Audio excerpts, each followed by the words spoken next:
Hi, my name is Bob and welcome to the homestead, y'all. Well, today we're going to show you 4 different ways to save tomato seeds. It's getting toward the end of the season now. We're down to the last week of September. We're going to have a frost here in the next week or two, I'm sure. So our tomato season's coming to an end. We have been pollinating our tomatoes. You can see here we have a little pink piece of yarn right here on this one. I have a pink piece of yarn on this one right here.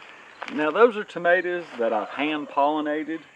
If I didn't catch the bloom on every one of the tomatoes as it opened, then I would just pull the bloom off of it. So all the ones that are on this with the pink ribbon, I was able to hand pollinate those. Now this is a variety that I'm trying to stabilize. It's a midnight snack, and this will be the 3rd year, so I'm trying to stabilize this seed. It'll take me 5 or 6 years to stabilize it, but hopefully I can and keep the characteristics from the plant that I want. But today what we're going to do is we're going to save our tomato seeds 4 different ways, and then in the spring we're going to see which one has the best germination rate. Now I like fermenting our tomato seeds, but I also let them dry right on the vine. The ones that I've hand pollinated, sometimes I'll just leave it on the vine and I'll let it dry, and I've had good germination rates with them. Last year these seeds we saved on a napkin. So the seeds of these we dried on a napkin. We had 100% germination rate. So every seed we planted from these midnight snacks sprouted this spring. So that was excellent. We're going to do an experiment. We're going to dry them 4 different ways. We'll store them the same way all winter long. And then next spring we'll see what the germination rates are like. I have a feeling that it's going to be real close. Any way you want to save your tomato seeds, I have a feeling that it's going to be pretty close. But by fermenting them, generally year after year after year, fermenting the seeds gives you better germination rates. So let's go ahead and get started. Okay, I'm doing another experiment with tomato seeds and germination rates. Now this tomato and this one here, these seeds here, I let dry on the vine. Now I hand pollinated these and then just let the tomato dry right on the vine. I had 2 of them. You can see I have my envelope here. This is Midnight Snack. This is the 3rd year since it was an F1 hybrid. I'm trying to stabilize these seeds to where I get the same plant year after year. They're hand pollinated and these are vine dried. So these seeds are completely dry. So I'm going to put them in this envelope. I'm going to finish breaking this one open and getting the seeds out of it, and then put them all in the same envelope. So we will experiment with these next spring. Get down, little girl. It is September 2022. So I'll get the rest of the seeds out of this.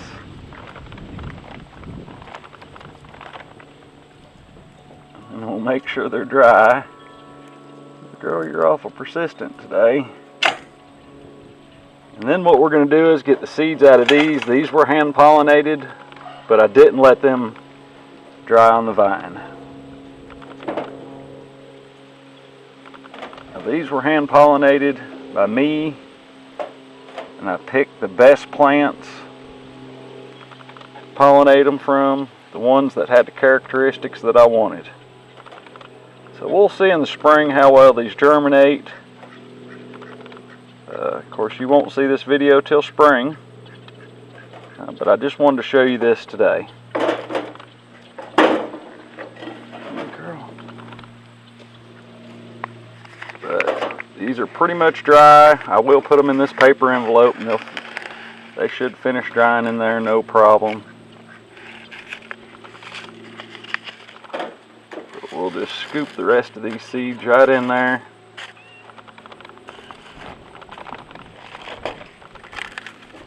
And then we're going to get these seeds out, and I'll show you how to do that.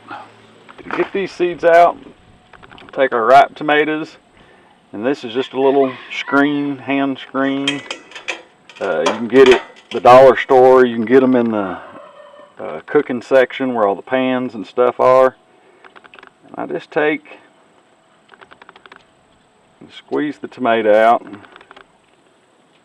Get most of the seeds out of it. Of course, your seeds are in their center part right here. You can get almost every one of them out that way. There's a few left in there. Alright, that gets most of them. Now, to get this little gel part off the seed, you can see how each one of those seeds are in a gel. You can do it several ways. You can ferment these. So you can put them in a little jar with a little bit of water and some more of this tomato juice. You can just keep squeezing that juice out in there. Or you can take and put these on a piece of cardboard and let them dry out. Paper towel, napkin, paper plate. I've seen it done, and I've done it many, many ways over the years. Fermenting does seem to give a more consistent germination rate in the spring, but I've also had 100% germination rate just taking this and putting it on a napkin and letting them dry on a napkin. So consistently, yes, you're better off to go ahead and ferment them over the years, but you're still going to get a good germination rate. You could just take this, flop it over onto a paper towel or a paper plate, and let it dry, and they'll germinate just fine. But I do like going ahead and getting this little film, this little sack off of the tomato seeds. And like I said, you can just rinse them a little bit like this and clean them off. But I do like getting that sack off there before I dry them completely. When you let them dry on the vine, they ferment inside the vine or inside the tomato, and it gets that little sack off of there. So what I'm going to do is I'm going to get me a little jar, and I'm going to mark these. I have 4 tomatoes that I picked. These were all hand pollinated, along with this one that we squeezed out. And I'm going to mark each one of them and keep them separate for the springtime, and then we'll see how good they grow. But that's how I do it. And like I said, let me go get a jar and I'll show you how to ferment them. Alright, my camera shut off on that one, but you can see we have our tomato seeds in a little jar here. We just squeezed all the juice out, put a little bit of water in it, and we're just going to leave the lid set on that. We're going to let that ferment for 5 to 7 days. Another thing we did was we squeezed all the seeds out from another one and put it on a paper plate. We're going to let that dry. You already saw that we let some dry on the vine. So those are already in a paper envelope. They're already labeled with everything. So the next thing we're going to do is get some more seeds, and we're going to put them through our strainer here. This is just a regular old kitchen strainer. And this time we're going to put them on a paper towel. And then come springtime next year, in 2023, spring of 2023, we'll have all these seeds that we've hand pollinated. Since we're trying to stabilize a midnight snack tomato, trying to stabilize the plant, it'll take 5 or 6 years, but hopefully we can stabilize it with the characteristics that we want. Since it was a hybrid when we started. Looks like about all the seeds out of that one. So I'm just going to dunk them in here a time or two. We'll let that drip down just a second and get us a paper towel. And then we'll dry some on a paper towel. So now we're going to take these seeds, put them on a paper towel. We'll just spread these out a little bit. We'll let them dry right on the paper towel.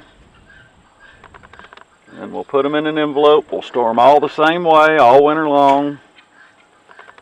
And then we'll see which seeds have the best germination rate.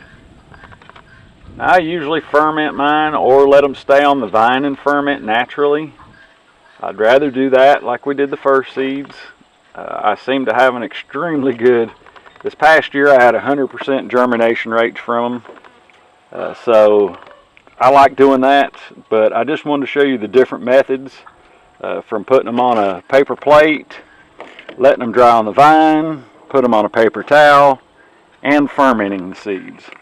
If I shake that up, you can see the seeds in there. So that's 4 different ways of saving tomato seeds. And come springtime, we'll see how they do. If you have any questions or comments on tomato seeds, please leave them below. And as always, thanks for watching.